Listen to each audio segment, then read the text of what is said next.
So, at this point in the series, all the Kingdom Hearts games were released on handheld consoles. And almost all of them were on different consoles.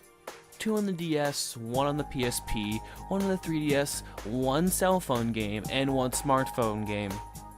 Okay. But why though? Now they're all in the Remix collection, so it's much easier to play all of them. But back then, whenever a new game came out, if you wanted to keep up with the story, unless you already had the console, you had to buy the console. Which I did. I already had a DS, but I remember buying a PSP and a 3DS specifically for Kingdom Hearts games. Thankfully, I had a paper route around this time, because I somehow doubt that my parents would have been big fans of buying me new handhelds. Okay, so this is going to be a bit different from my other videos, because I'm going to be covering the 1.5 remix version of the game, which doesn't actually have the game, but instead a movie that's a compilation of remade cutscenes from the game. There are several reasons I'm doing this instead of covering the original that was released on DS. One, this is the most relevant version of the game, as it is included in all the collections. And it's just the easiest one to get, and not everybody has a DS, and if they just want to experience a story, it's the best version to go for. I currently do not have any way of recording DS games, and I know what you're thinking. Why not use an emulator? I did. It didn't really work that well. Just the game would just chug whenever I got into combat. The sound and music got all messed up. The game would randomly speed up on me when I was playing. It was just like a hassle, and if I wanted to get this video done within like a reasonable amount of time, I just had to just skip it basically. So if I ever do get like a 3DS capture card, I might go back and relook at the game, but that might not be for a while because those things are expensive, man. I don't have that kind of cash. At least not yet. Don't use my Patreon, which does not exist. Our story this time around doesn't star Sora, but instead is Nobody, introduced in the last game, Roxas. And this story is all about his time with the organization and takes place slightly before, during, and after Chain of Memories. And being found by Xemnas, Roxas is given a name, and he's brought into the organization as the 13th member. He spends his days going on missions for the organization, collecting hearts with the Keyblade in order for the organization to obtain Kingdom Hearts. They can have hearts of their own. At first, kind of like a zombie, not talking too much, that is, until he starts hanging out with Axel, who invites Roxas up to the Clock Tower in Twilight Town, where they hang out after missions and eat sea salt ice cream. But shortly after joining, a 14th member is added to the organization, 13, which is one of the most fanficky things that I've seen in the series so far, and her name is Xion. Okay, so I have a question. All the organization members' names are the names that they had when they originally people, but they added an X into them, like Roxas equals Sora, Axel equals Lee, Xemnas equals Ansem. What would Xion be? Ion? Oin? Noi? Let's go with Noi. Xion starts off like Roxas, but after going on a couple missions with him, Roxas starts inviting Xion along with him and Axel to eat ice cream. They all become good friends, but good times aren't meant to last as the events of Chain Memories take place, wiping out a couple members of the organization, and because at this time Sora is having his memory restored, Roxas begins seeing Sora's memories, and he's confused because he doesn't know who this Sora guy is.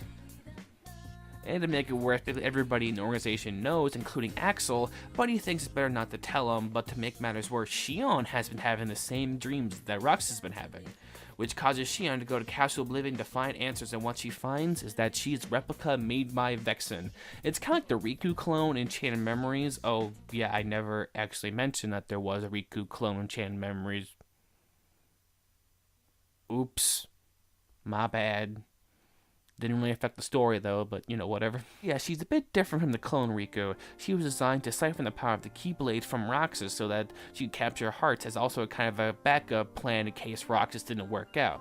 But since Roxas has been receiving some of Sora's memories, she's also taken some memories, more specifically the memories that he has of Kairi, which explains why she looks a lot like her. And upon learning this and running to Riku a few times, figures out that in order for Sora to wake up, he needs all of his memories, which means Xion can't be around anymore. So she forces Roxas to fight her in order for her to return Sora's memories to him. And once she's defeated, she starts to disappear, but before she does, she tells Roxas to try and stop the organization and destroy Kingdom Hearts. But since she's connected to Sora's memory and Sora's memory is returning to him, she's slowly forgotten by everyone who knew her, and it's really sad. The whole scene of her disappearing from Roxas and Axel's memories is almost heartbreaking, honestly. Xion! Who else will I have ice cream with? And that line kind of ruins it. And with Roxas slowly losing the memory of Xion, he attempts to go and destroy Kingdom Hearts to try and bring her back, but he's stopped by Riku, who captures him and then kicks off the events of Kingdom Hearts 2. This is a pretty sad story. It's kind of heartbreaking seeing this organization testing and almost destroying this friendship. But one of the bad things about the story is that none of the organization members get much development. That is with the exception of Sayax, who apparently knew Axe before they were nobodies, and apparently has some ulterior motive believing that Zenmus isn't telling him everything that he wants to know, and that he has some alternate plan. He's trying to figure that out. I mean, it doesn't really go anywhere, but it's a little bit of an interesting tidbit to have in the game. All in all, it's not a bad story. It does a good job of connecting the events of 1, Chain of Memories, and 2 together. It does a decent job of doing that. It develops Roxas more, develops Axel a lot more, makes me like him even more because he's great, I love him. But the way it's presented is kind of weird because this isn't really a movie, it's more of a compilation of all the cutscenes in the game, but they don't really flow that well together, and feel kind of disjointed, and the missions that take place in the world are just walls of text or static screenshots. Not a bad way to experience a story, and if you just want to experience a story, I recommend just getting the compilation and watching this. But if you want to play the game, you can if you want. It's not that expensive online. It goes for like 20-25 bucks used on Amazon or something like that. It's not too bad. Next time we have a game we can actually talk about, so please join me next time as we look at Birth by Sleep.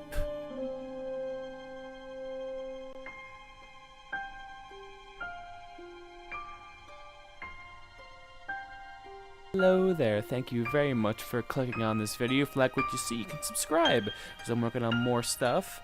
And yeah, I got more stuff coming. I got Dark Souls Parent to Die Edition still around, because I put one up a little bit ago. You can watch that if you want. I got my reviews. I got some live stream archives you can look up. I've been doing a bit more live stream. Might do some more soon. Not really sure when and what game I'll do. And anyway, thank you very much for watching. The next video might not be exactly what you're expecting, but it's something I've wanted to do for quite a while. Hopefully that shouldn't take too long. Hopefully have it out a little bit after New Year's, maybe a little bit before, but I doubt at this point. So in the meantime, have a good one.